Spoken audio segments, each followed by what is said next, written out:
There is one area, though, in which women actually benefit from getting the vote, and I'm thinking of the Cable Act.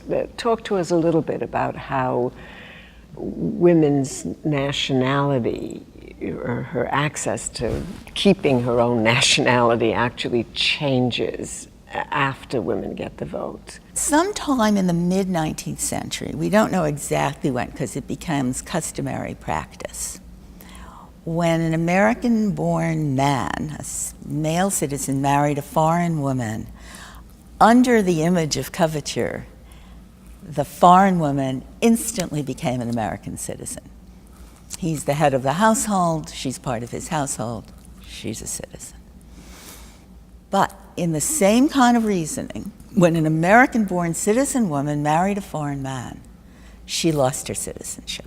If the other country didn't instantly move to make her a citizen or subject of that country, she was floating in an international legal void. She was stateless, with no national protection. So she could be living in the United States, she could even be living in her hometown. Right. And having married a foreign-born male, she was suddenly made stateless in place, as it were. She was suddenly made stateless. There's a petition from a woman, Mary Das, who was a descendant of the Pilgrims and who married a man from India. And she writes a piece that's published in The Nation magazine, and she says, "I am a woman without a country." During World War I, hundreds of American-born women who had married German citizens had to register as enemy aliens. And that practice, which applied to Ulysses Grant's daughter, had to petition Congress to replace her citizenship after she was widowed, after she married a Brit. Elizabeth Cady Stanton's daughter, Harriet Stanton Blatch, who came back to New York after she was widowed, she married an Englishman, to lead the League of Self-Supporting Women and fight for suffrage. She had lost her citizenship in that way. And in 1907, when Consuelo Vanderbilt married the Duke of Marlborough, Congress went ballistic. Were there no American men good enough for her? And they passed the Expatriation Act, which provided that such a woman absolutely, by law, lost her citizenship at marriage. And when Ethel Mackenzie in San Francisco, who had married the British consul in San Francisco, and who herself had worked very hard for suffrage in California. Women get suffrage in California in 1913. She goes to present herself to vote. They tell her, "You're no longer a citizen." She's very sophisticated. She brings a lawsuit. The suit goes to the U.S. Supreme Court. In Mackenzie v. Hare, 1915, I've always complained, they did not teach me about this in college.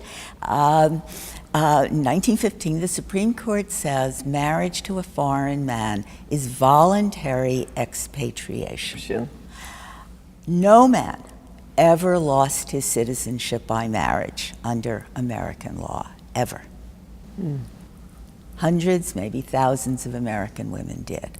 So when women are fighting for the suffrage, one of the items on their agenda is the integrity of the nationality of married women. And when they get the suffrage, it's one of the first things they demand.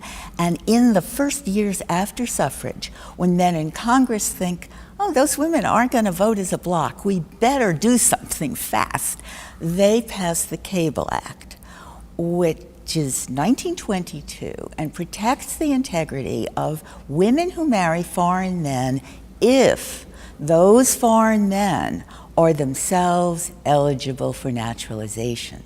And in 1922, men from Asia, from China, everyone, from China, from Japan, from Southeast Asia, from India, are not eligible for naturalization.